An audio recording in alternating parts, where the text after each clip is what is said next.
Bonjour et bienvenue dans un épisode de Bricole et Retape. Comme annoncé la semaine dernière, dans cet épisode, on va s'occuper de faire le meuble qui va aller ici. Pour justement pouvoir y stocker tout ce merdier et enfin pouvoir y mettre la machine à café et le moulin. Pour ça, je voulais quelque chose de joli qui vienne terminer le coin de la pièce. J'ai donc pensé et designé un meuble de style industriel.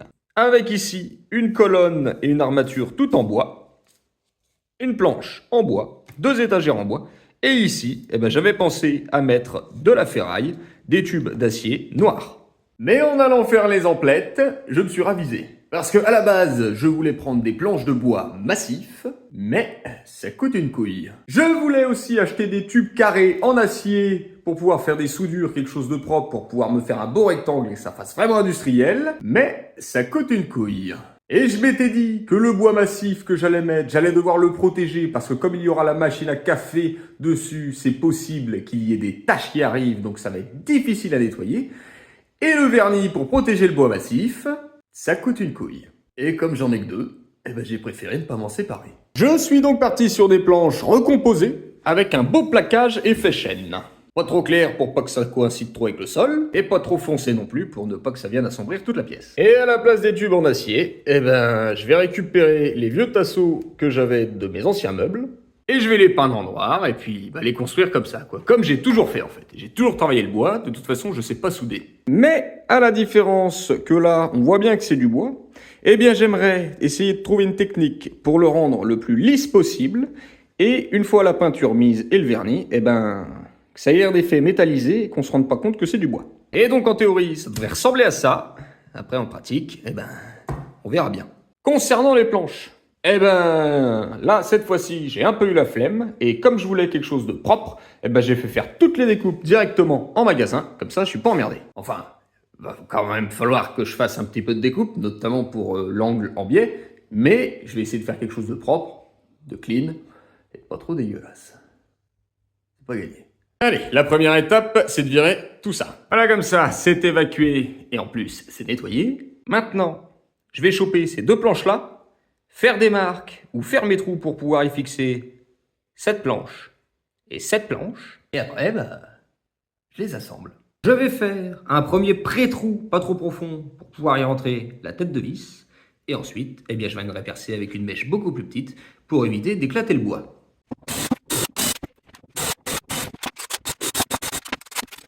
L'avantage du contreplaqué, c'est quand t'as des nœuds comme ça, tu t'en fous, tu peux percer et couper où tu veux, ça risque pas de te faire chier puisque c'est du plaquage.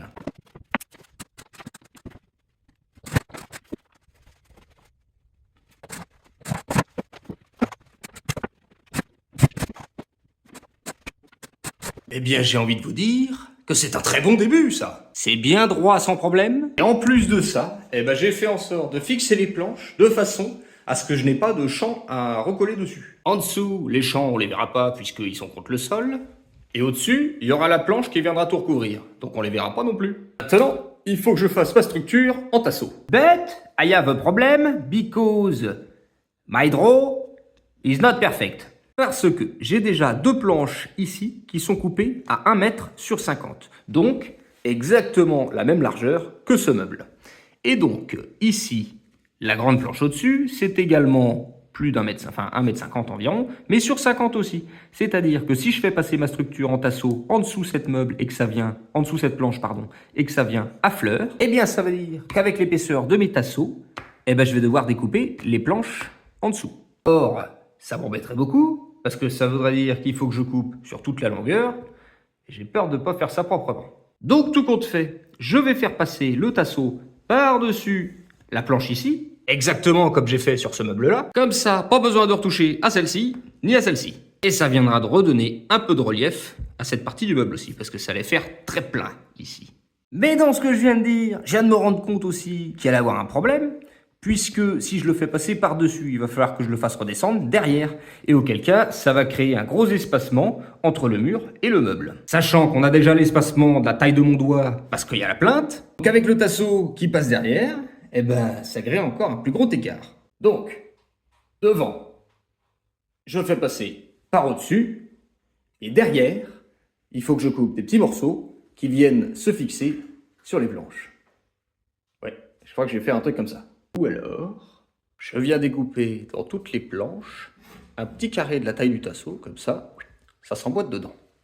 Comme quoi, quand on n'a pas réfléchi à tout, c'est un peu emmerdant. Donc ce que je vais faire, c'est que le temps de réfléchir à comment je vais me démerder avec mes tasseaux, je vais déjà m'occuper de couper la grande planche principale en biais, pour que ça vienne épouser pile l'angle du mur. Et qui sait, une fois qu'elle sera posée, peut-être que je changerai d'avis et que j'aurai d'autres idées qui viendront. Et auquel cas, j'ai bien fait de vous dire que ça, c'est la théorie, et la pratique, c'est souvent pas la même chose. Eh bien mes aïeux, la découpe a été faite du premier coup, c'est pile poil comme je voulais. Après, vous voyez, c'est pour ça que j'ai fait faire les découpes directement au magasin. Parce que les miennes, elles sont pas propres. Il y a plein de petits éclats et tout, ça fait pas joli. Mais bon, c'est du détail. Et du coup, pendant que je faisais ça, j'ai réfléchi. Et tout compte fait, je vais bien faire passer mon tasseau devant, au-dessus et derrière. Donc ça veut dire que derrière, on aura un plus grand espace. Mais bon, quand on y regarde, c'est pas non plus énorme. Donc maintenant, il est l'heure de couper, assembler et monter la structure. L'armature est faite, elle est à peu près à l'endroit où elle se trouvera, sachant que le meuble, lui, n'est pas complètement contre le mur, puisque maintenant, il faut que je la prenne, elle, et que j'aille enfin la peindre et la rendre le plus lisse possible. Pendant que la première couche est en train de sécher, je vais m'occuper de ces deux planches-là, c'est-à-dire les couper en biais, comme j'ai fait pour la grande. Et pour ça, j'ai déjà fait mes traits. Maintenant que c'est coupé, malheureusement, il va falloir attendre de finir l'armature pour pouvoir tout fixer ensemble et voir si on ne s'est pas gouré dans les découpes.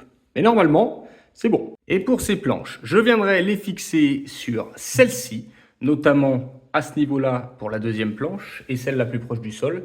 À ce niveau-là, j'ai déjà fait tous mes marquages pour forer mes trous et mettre mes vis. Et ensuite, je viendrai les faire tenir avec des petites équerres sur les tasseaux. Et concernant la grande planche du dessus, c'est pas compliqué, les vis elles seront en dessous pour rentrer dans le tasseau. Comme le tasseau passe au-dessus, ça sera beaucoup plus simple et au moins ça se verra pas. Parce que, par exemple, pour cette vis qu'on voit qui est au-dessus du meuble, j'ai acheté des petits capuchons à vis. Sauf que problème, il n'y en avait pas de la même teinte que ça. Il y avait que du marron, du blanc ou du noir. Donc du coup, soit je laisse ce petit truc-là, qui fait pas non plus dégueulasse, mais qui est pas forcément en raccord avec la couleur du meuble, soit je viens m'emmerder à y coller dessus un peu de champ, comme j'en ai pris beaucoup par rapport à ce que je vais avoir à faire, je vais peut-être essayer d'en mettre sur le capuchon et voir ce que ça donne. Alors honnêtement, c'est beaucoup de boulot pour au final pas grand-chose, parce que ça rend pas mieux. Après, je pourrais tout aussi bien coller du champ directement sur la vis, mais j'ai un doute, ça fait pas bien fini quand même. Je pense que malgré que le capuchon soit pas forcément de la même couleur que le bois, ça reste la meilleure option. Ouais.